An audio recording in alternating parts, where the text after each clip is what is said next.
Hey, what's going on guys, it's Bertrude, welcome back to the channel. I hope you're all having a great day. Today we're using a mage build that really does cover all bases. We're a close range brawler, but then we've also got some really varied long range options. This build really does do it all.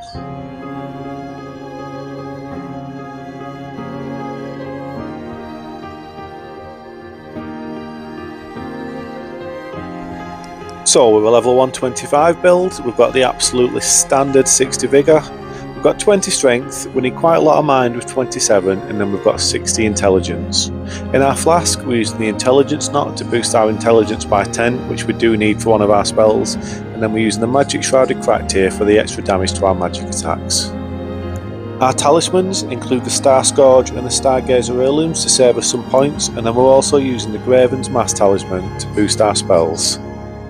I've put my own spin on this build by using the Carrion Regal Scepter in our main hand, not the offhand like you used to see mages do with the staffs. This gives us quick access to the really good Ash of War spinning weapon. Then the main source of damage on the build will be the Carrion Slicer, and we're using the Zweihander in our offhand for some really big sweeping attacks. So we've got the Carrion Slicer and the Zweihander for our offense, but then in our second weapon slot we're also using the Rapier. This can be really good for mixing up our attacks, and also the Rapier is good for running attacks when we're chasing people down. The Ash of War and the Rapier is a carrying greatsword. It can be hard to land, but when it does land it does a ton of damage.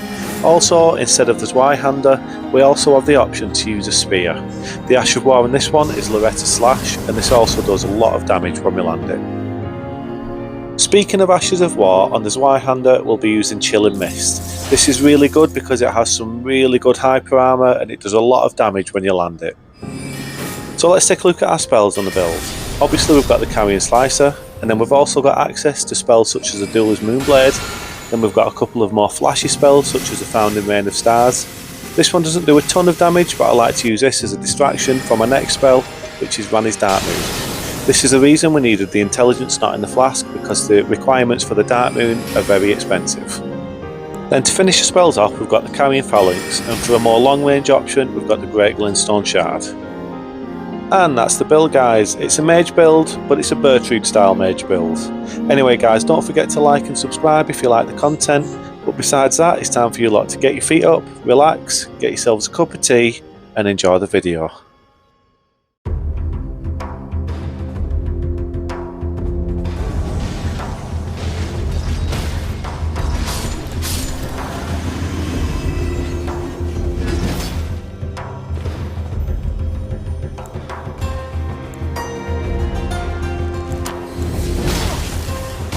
So we're starting the video off with a couple of invasions using the spear in our offhand. I hope you guys come around to seeing my way of thinking using the spear and the Zweihander in our offhand as opposed to the main hand. Obviously the most standard setup would be to use a staff in our offhand and then our main weapon in our right hand weapon slot. But as I said, doing it this way gives us quick access to the spinning weapon Ash of War, which can do a hell of a lot of damage. As well as this, using the Zweihander and the spear in our offhand really does mix up the timings with their attacks, and mixing those into the Carrion Slicer attacks can really throw our opponents off guard.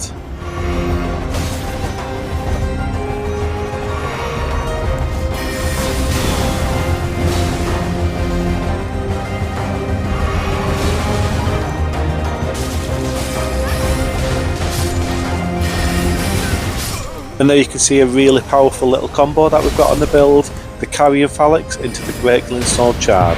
Together those two can do a hell of a lot of damage, which is why they're placed like that on my spell rotation.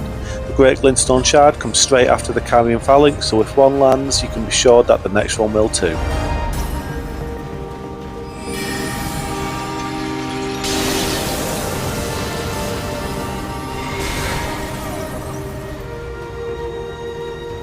We managed to take the summon out nice and early in this invasion with a one shot from the Dark Moon spell, so I thought it was down to a one-on-one between me and the host, but I didn't realise that a blue had spawned in behind me, so what I thought was a one-on-one soon became a two-on-one with the blue.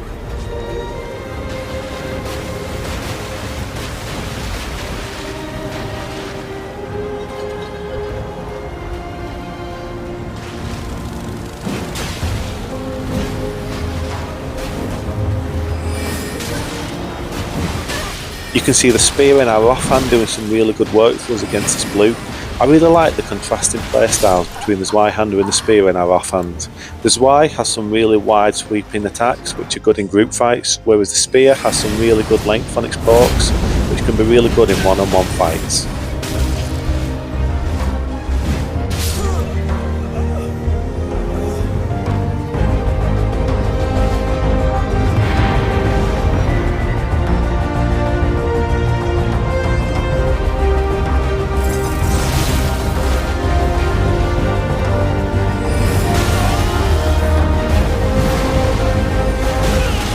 The spinning weapon Ashawar and the carrying Regal Scepter is downright nasty. If someone gets caught in the full spin of that weapon, you can guarantee that if they've not invested heavily into the Vigor, it'll be an easy kill.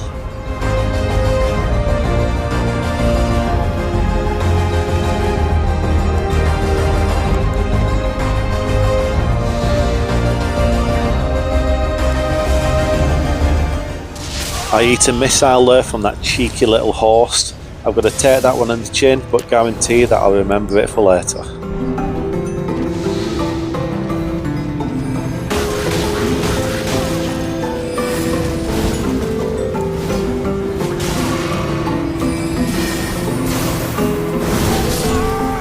Now that's what I call payback.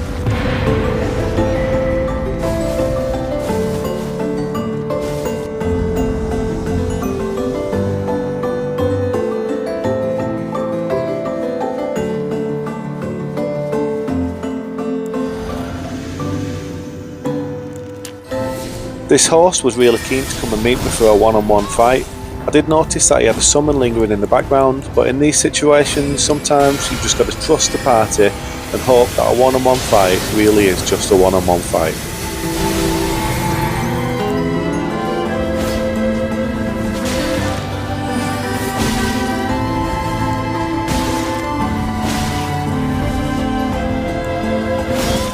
A little bit of careless play there on my behalf. I took a few shots that I really didn't need to. It was a little bit sloppy, but it made me focus in and made me really push for this victory.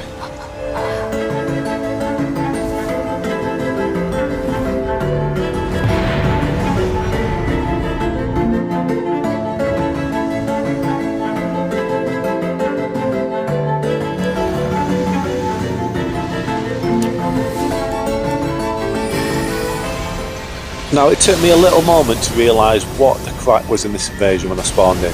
I got sight of everyone, but everyone seemed to be a bit split up initially, but then I soon realised that the horse was just trying to stand back and let his two summons take care of this field boss.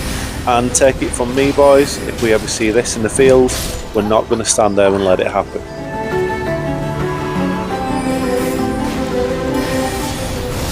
With the horse still nowhere to be seen, we was able to take out that first summon with relative ease.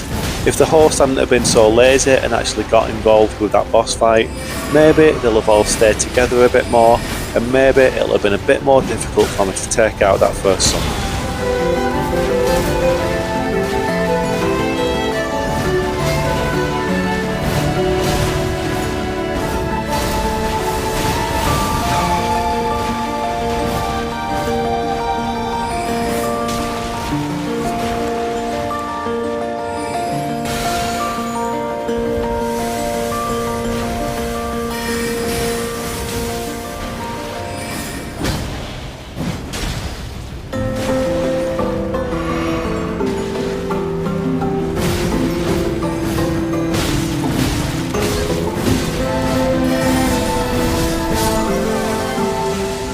The second summon proved to be a bit more difficult to deal with his high poise and taking advantage of that with the wild strikes.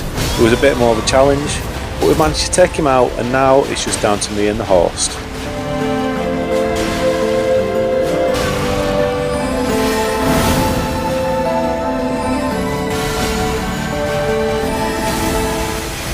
That little moment right there is a good example of how I like to use Founding Rain of Stars to launch into Ranni's Dark Moon. Founding Rain of Stars doesn't do a ton of damage, but what it does do is make people back off me, giving me time and space to actually launch the moon.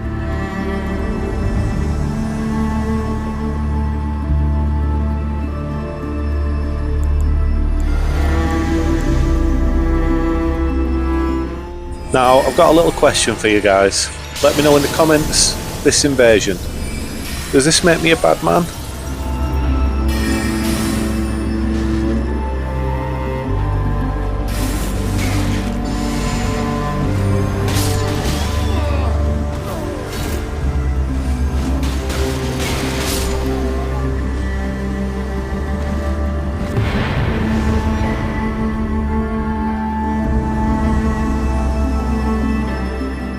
We're straight back into Flame Peak for this next invasion, and I came across this trio, and initially I thought these were just going to rush me and go for the gank, but as the invasion progressed I realised that they wanted to take me on one-on-one.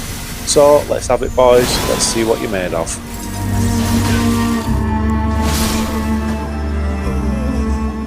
The Chilling Mist, Ash of War, and there's Y-Hander there doing the work, getting rid of the first summon. Now bring on the next one.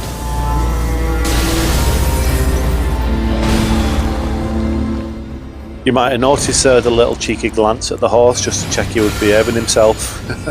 Sometimes in these situations, after you take out the first summon, the horse can get a little impatient and just jump in for the 2-on-1 gank afterwards.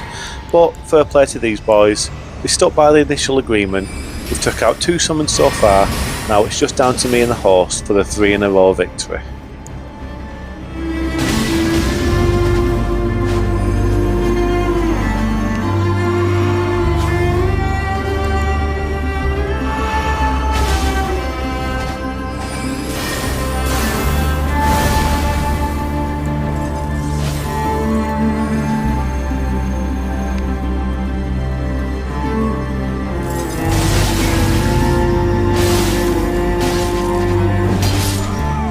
Fair play guys, good fight, great invasion. I've got to respect the honesty there, not jumping in and ganking when you did have the chance to, even though the big angry dog did get involved at one point as well.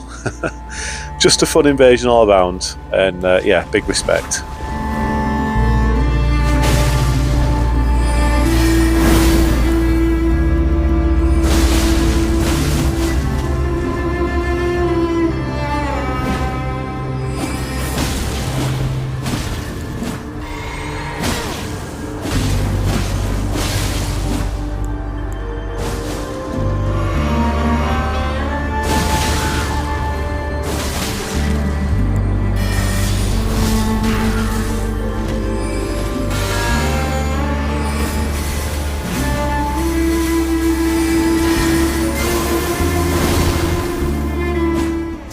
I've got to say, I do really like having Loretta Slash as the Ash of War and the Spear.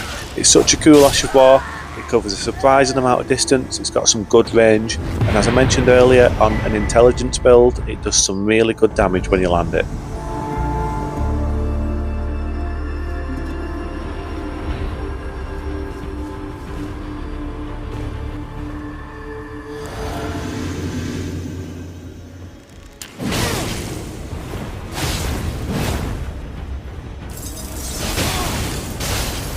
We're in the capital for this invasion, and this invasion is the type of fight that I've really started to enjoy including in my videos for the channel.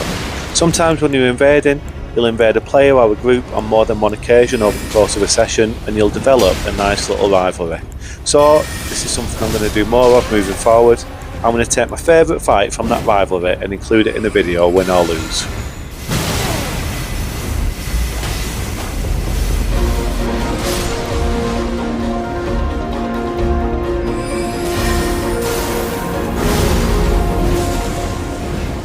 These two are obviously pretty tricky to deal with, and I'm not ashamed to say that over the course of our rivalry, I don't think I picked up a victory against them, although we did have a few really good fights. They're using a couple of nasty setups. You could see he was using the Mage Spear Ash of War through the wall there, just really hard to deal with. But they're doing all the right things, they're keeping up a lot of pressure on me, keeping that blood build up popping, keeping that blood ticking, you know, procking the blood loss. I'm struggling a little bit, I'm on the back foot. It's proven a little bit too much to handle, although this was by far my favourite fight against these two all night.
This duo were proving quite difficult to deal with, and things were only made worse when the summon gets out of that star shower attack.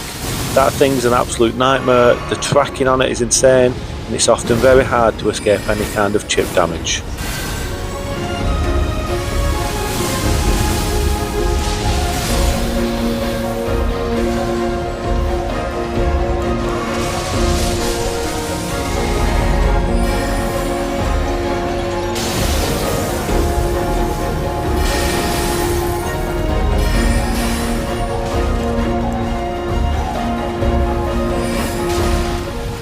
I get the summon down to one shot, and I was really tempted just to push through and try and finish him off, but the horse does a really good job with the swarm of flies and makes me back up and allows his summon to heal.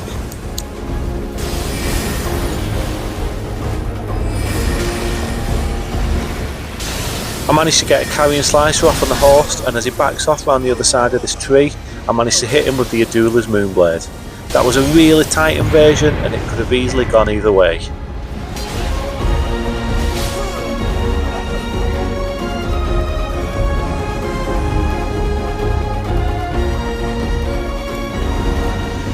This invasion really does show off the power of the moon. It's got insane range, and it doesn't matter where you fire it from, whether you're close to them or far away, it does the same amount of damage. If they don't get one shot by it, you can guarantee that they'll be left with not much health afterwards.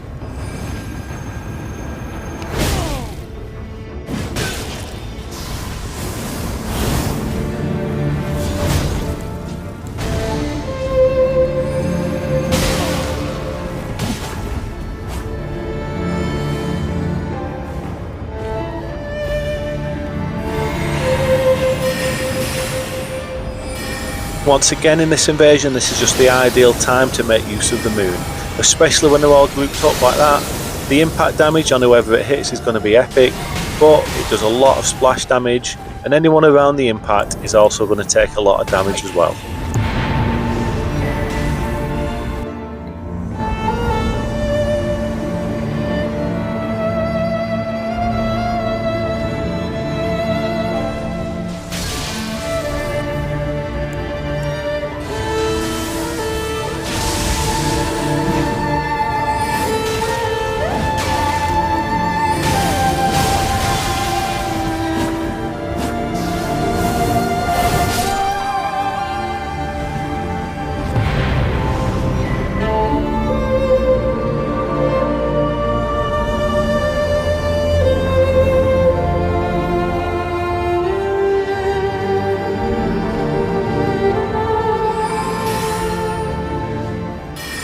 This was a really clean invasion against this duo. I managed to take them both out, but this invasion really does showcase the build. I think it utilises pretty much everything the build has to offer and really shows off how versatile this kit can be.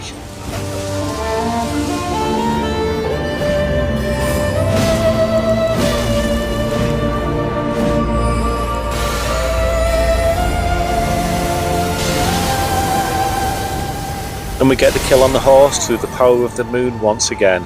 I've said it a couple of times already, but it's a true vigour check, and it will often one-shot.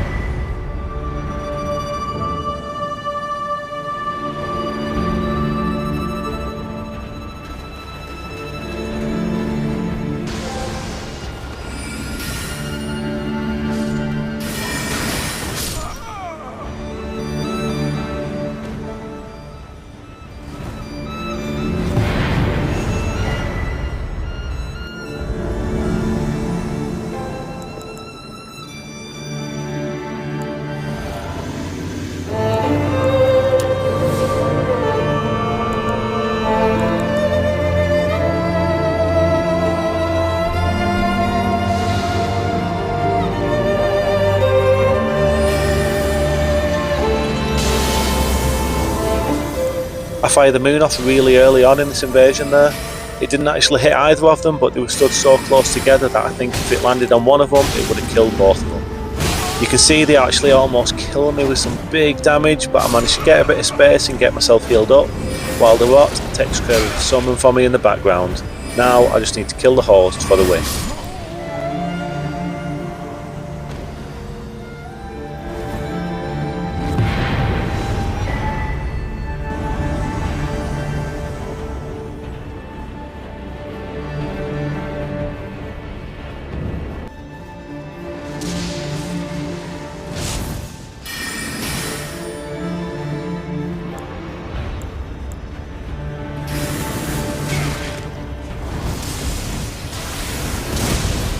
And this is the last invasion of the video, guys. I hope you've had a great time watching. This is my take on a mage build. You know, it's not your typical type of mage build. I've tried to make it a bit different to the average spellcast that you might see. You know, it's just a typical way I like to approach builds. I like to try and do things that are a bit different.